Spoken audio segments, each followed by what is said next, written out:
Delhi liquor policy కేసులో తీహార్ జైలులో ఉన్న ఢిల్లీ ముఖ్యమంత్రి కేజ్రీవాల్ రోజు తీహార్ జైల్లోని లైబ్రరీలోని పుస్తకాలను చదువుతూ ఏవో పేపర్పై రాసుకుంటున్నట్లుగా జైలు అధికారులు ఈడీకి తెలిపినట్లు తెలుస్తుంది.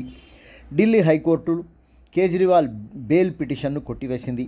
ఈడీ అధికారులు కేజ్రీవాల్ చేసిన తప్పులను, చట్టాల ఉల్లంఘనకు సంబంధించిన విషయాలు, మనీ లాండరింగ్కి సంబంధించిన ఆధారాలను కోర్టుకు చూపించినట్లుగా జస్టిస్ చంద్రచూడ్ అన్నారు. అత్యవసరంగా కేజ్రీవాల్ బెయిల్ పిటిషన్ను విచారించాలని విషయంపై ఈమెయిల్ పోస్టు చేయమన్న జస్టిస్, అప్పుడు చూద్దాం అన్న జస్టిస్ అన్నట్లుగా సమాచారం. ఢిల్లీ హైకోర్టు కొట్టివేసిన కేజ్రీవాల్ బెయిల్ పిటిషన్ కాగా సుప్రీంకోర్టులో ఢిల్లీ కోర్టు కొట్టివేసిన పిటిషన్ను సవాల్ చేస్తున్నట్టుగా తెలిసింది.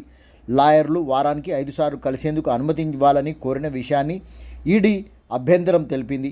ఇప్పటికే వారానికి 2 సార్లు కేజ్రీవాల్ లాయర్లు కేజ్రీవాల్ను 2 సార్లు కలుస్తున్నట్టుగా తెలుస్తుంది.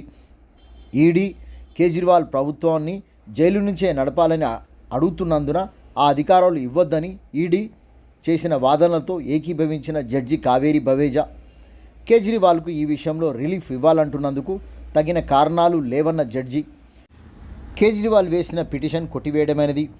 కేజ్రీవాల్ విజ్ఞప్తి మేరకు జైలు మాన్యువల్ను అందజేసినట్లు అధికారులు తెలిపారు.